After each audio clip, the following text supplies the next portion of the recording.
Жетпеген турмуш, анын айынан тиричилик үчүн жер кезип кеткен мекендештер. Бир дарына ийгилик жылмайса, кээ бирлери тескерисинче. Ар түрдүү окуяларга тушугуп, айрым учурда зарыга күткөн жакындары сөөгүн тосуп алган учурлар кездешет. Казакстанга 2 баласы менен иштегени кеткен Калима Исраилованы да жакындары сөөгү келет деп күтүшкөн. Анткени 12 жыл бою туугандары менен байланышка чыккан эмес. Мен жашыгып кетпин. Азыр ойносом. Кандай баганым жок да. Айгын көбүнө көчөнө ураттыкым.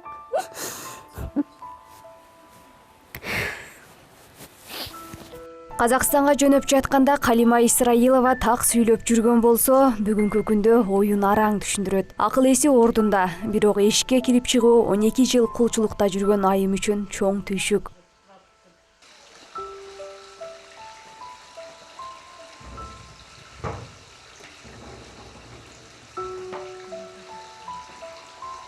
Калима Исраилованы бир тууган бөлөсү Айгүл Аматова тамекиде иштегендерге ашпозчу болосуң деп чакырган. Ишенген тууганы барган күнү документтерин алып, баласын 60 000 теңгеге башка бирөөгө сатып жиберген. Калима Исраилова да белгисиз бирөөнүн короосунда аш калып, колунда эмчектеги баласы менен мал багып, кул катары күн өткөргөн. Кызымды багып, неме кылып, карап жүрүп, кыйженедим. Ал жакта иттин күнүн көрүп жашадык. Кожоюнум тамак берчү эмес. Эптеп өзүм паңдаган нандарды жеп жан сактадым. Колумда кызым болгондуктан ага тамак болсун деп нан уурдап жечүмүн. Анын билинип калып ур токмокко калган күндөрүм да болду. Малса деген малса не кылдым, бүзөлөр тээп жүрүнө. Bir өлүнө калып. Жок. 9 жашында энесинен ажырап, башка бирөөнүн коюн багып жүргөн Таабалды 17 жашында кулчулуктан качып, апасына кайтып келген. Бир канча жолу балдары менен мекенине кайтып келүү аракетин көргөн Калима Исраилова ара жолдо алдамчылардын торуна дагы түшүп, мүмкүнчүлүгү чектелген адамга токолдукка сатылып кеткен. Өгөй атасынын колунда мал багып жүргөн Таабалды кыргызстандык Баатыр деген жаран аркылуу чек араны бузуп өтүшкөн. Ким деген мына черекте качып келатып, аз жерден апамды жок кылып ала жаздадым. Сууга агып бараткан жеринен кармап калдым. Карындашымды мектептен жооп бербегендиги үчүн окуу жылы аяктаганда элдин жардамында алып келдик. Мен 9 жашымда кетсем, азыр 21демин. Карындашым чүрпө мезгилинде кеткен эле. Азыр ал 12ге чыкты. Мына ушул Көкчарда Баатыр деген акебиз бар экен. Ал бизге документи жок мекенибизге келүүгө жардам кылды.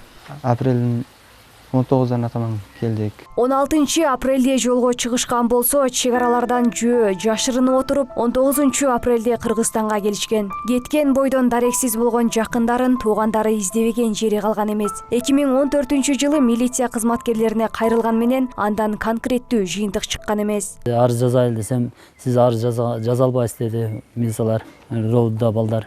Сиз деди жабырлануучу сиз эмессиз деди. Жабырлануучу сатылган адамдар ошолор жабырлануучу болуп эме болот деди. Сиз жардам бере албайсыз, сиздин эмеңиз болбойт деди. Ал эми бул жакка келгенде Айгүл Аматованын үстүнөн арыз жазылып, ал иш сотко өткөн. Бирок тууган болушкандыгына байланыштуу өз ара айыл аксакалдары келишип, тосмо арыз жазып беришкен. Бүгүнкү күндө баш калкалаар жайы жок эне бала бир тууган агасынын үйүндө күн кечиришүүдө. Андыктан жер тилкесин алуу үчүн Кара Таш айыл өкмөтүнө июль айында кайрылышкан. 2020 жылга чейин сулуу жерге мораторий жарыялангандыгына байланыштуу кайрак жерден азыр документацияны даярдап атабыз. Жарым-жартылайга өтүп деле калды, жарым-жартылай документтерин бүтүрүп калдык. Эгер буюрса ушул кайрак жерден трансформация болгон болсо, биринчи ушундай майыптарга, милицияда иштегендерге, мугалимдерге, жетимдерге, тоголок жетимдерге ушуларга без очередь биринчи ушулар айыл өкмөт тарабынан каржыланат жер боюнча. Бир үй бүлөнүн тиреги болгон Таабалдынын жалгыз тилеги мүмкүнчүлүгү чектелген апасына чөлөк пул чыгарып дарылатуу. Андан соң жер тилкеси бөлүнсө үй салсам деп максат кылууда. Тагасынын үйүнөн тез арада бөлүнүп чыгуусу керек. Анткени ансыз да анда 13 жан жашайт. Сымбат Абдакимова, Кудайберди Дыйканов, Ош Бирим жаңылыктары, Ноокат району.